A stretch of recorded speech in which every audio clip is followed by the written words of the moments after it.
তাকওয়া কাকে বলে? হযরতে আব্দুল্লাহ ইবনে ওমর রাদিয়াল্লাহু তাআলা আনহু থেকে বর্ণিত, তিনি বলেন, তিনি একটা রাখালের তাকওয়া পরীক্ষা করার জন্য রাখালের কাছে গেলেন। বিলের মধ্যে গেলেন। যাওয়ার পরে রাখালকে ডাক দিয়া বলে, ও রাখাল, তুমি যে বকরি চড়াইতেছো, তুমি আমারে একটা বকরি দিয়ে দাও, আমি তোমার বকরির দামও দিমু, আবার বকরির গোশত তোমাকে দিব। রাখাল ডাক দিয়া কয়, হ্যাঁ আব্দুল্লাহ ইবনে ওমর, আপনি যে আমাকে বলছেন এই বকরিটা দেওয়ার জন্য, আপনি তো জানেন আমি একটা মালিকের আন্ডারে চাকরি করি।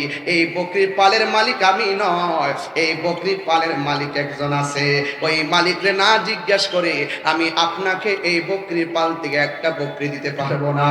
ওই আব্দুল্লাহ ইবনে ওমর রাদিয়াল্লাহু তাআলা আনহু তিনি বলতেছেন, এ রাখাল, তোমার মালিকরে বলবা একটা বাগে তোমার একটা বকরি নিয়ে গেছে। হ্যাঁ, আমি বলতে পারবো, আমি আপনার কাছে বিক্রিও করতে পারবো।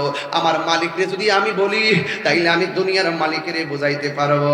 হ্যাঁ আব্দুল্লাহ ইবনে ওমর, আপনি যে আমাকে বলছেন একটা বকরি দিয়ে দিলে আমার মালিক জানবো না, কিন্তু আপনার কাছে প্রশ্ন, আমার মালিক যদিও না জানে, মালিকের চোখকে আমি ফাঁকি দিতে পারবো। কিন্তু আমি যে আপনার হাতে হ্যান্ড ওভার করতেছি, আপনার কাছে যে পাল থেকে হাতে তুলে দিতেছি, এই পৃথিবীর কেউ যদিও না দেখে, আমি সবার চোখ ফাঁকি দিলেও আমার আল্লাহকে আমি কেমনে ফাঁকি দিব? আমি আল্লাহকে ফাঁকি দিয়া, আপনি হন না দামি মানুষ, কিন্তু আপনার কাছে আমি এই বকরি দিতে পারবো না।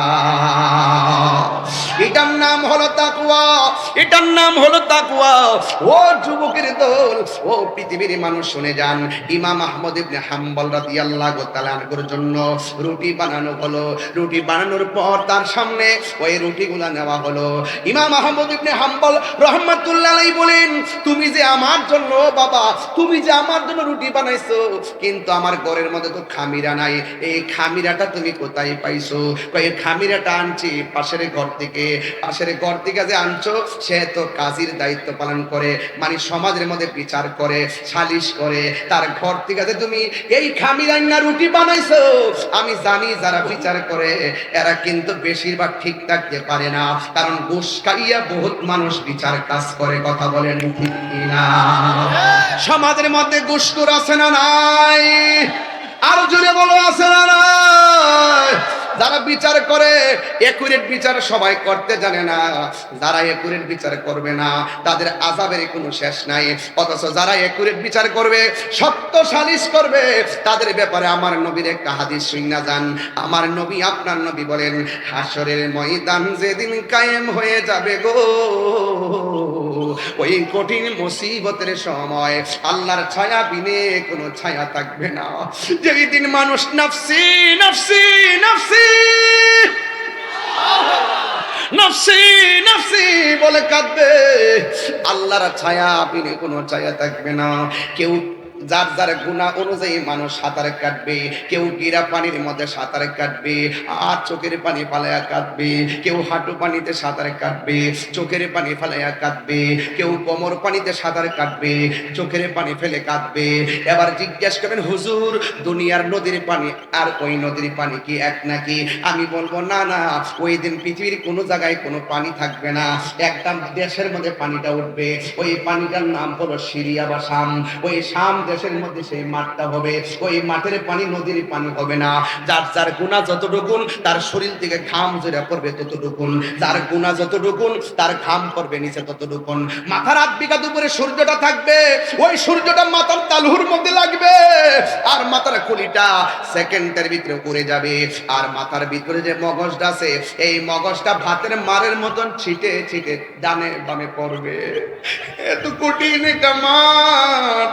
আমার নবী কয়, ওই মাঠে যদি পৃথিবীর কোনো মা সন্তান প্রসব করত, তাইলে নিজের জানটা বাঁচাইতে যায় আর সন্তানের পেটের মধ্যে দাঁড়ায়া যায় তো জানটা বাঁচানোর জন্য। এমন একটা কঠিন দয়া মায়াহীন একটা মাঠ হবে রে। কেউ গিরা পানিতে সাঁতার কাটবে, কেউ হাঁটু পানিতে সাঁতার কাটবে, আর শরীর থেকে যে পানিটা ঝরবে, এই পানিটা দুনিয়ার আগুন যতটুকু গরম, এর চাইতে 70 গুণ গরম হবে সেই পানিটা। পোল্ট্রি মুরগি যেমন করে মেশিনে দিলে পাখাগুলা যেমন করে শরীর থেকে আলাদা হয়ে যায়। হাঁস দেখবেন গরম পানির মধ্যে দিলে যেমন করে হাঁসের পশমগুলা যেমনি উঠে ফেলে, এ যুবক ভাইরা ওই হাসরের ময়দানে যেই দিন মাথার উপরে শরীরটা লাগবে, শরীর থেকে যে পানিগুলা পায়ের মধ্যে লাগবে, পায়ের হাড্ডি থেকে গোশতগুলো আস্তে করে আলাদা হয়ে যাবে। কেউ কোমর পানিতে সাঁতার কাটবে, কোমর পানিতে গোশতগুলো খুলে যাবে। কেউ গলা পানিতে সাঁতার কাটবে, অল বডির মধ্যে যেই গোশতগুলো আছে সবগুলা গরম পানিতে খুলে যাবে। কঙ্কালের মতন চোখের পানি, আল্লাহু আকবার বলেন কেন? আরে কঙ্কালের মতো মানুষ সবাই নাফসি নাফসি বলে কাঁদবে। দুনিয়ার বাড়িতে আগুন লাগলে, আজকে যদি জলকরিয়ার গ্রামে আগুন লাগে, ফায়ার সার্ভিস আগুন নিভাবে। ডন ভাই হয়তো দূরে আসবে, আসফাবি ভাই দূরে আসবে, জুবাইদুল দূরে আসবে, এরা দূরে দূরে এসে বলবে, মনজুরুল দূরে আসবে, এরা দূরে এসে বলবে আগুন আগুন। ফায়ার সার্ভিস আছে আগুন নিভাইবে, ওসিম হতে আসবে। কিন্তু হাসরের ময়দানে একটার সামনে আরেকটা কষ্ট করতেছে। একজনের কষ্টের ভাগ ওই কবরে নেওয়ার সুযোগ নাই রে বাবা। হাসরের ময়দানে কেউ কাউকে চিনবে না, কথা বলেন ঠিক কিনা? আরে আওয়াজ করেন আল্লাহু আকবার। এই দুনিয়ার মানুষ বড় অসহায় হয়ে যাবে। রাসূল বলেন সেই দিন আল্লাহর ছায়া বিনে কোনো ছায়া থাকবে না। ওই কঠিন মুসিবতে 7 প্রকারের মানুষকে আমার আল্লাহ আরশে আজিমের নিচে ছায়া দান করবে। এর মধ্যে 1 নম্বর হলো আদল, ন্যায় বিচারক।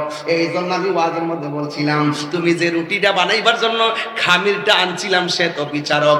এই বিচারকরা তো ঠিক মতো বিচার করে না, ডানে বামে কিছু খায়া ফেলায়। খাওয়েন না, সর্দার আছে না নাই?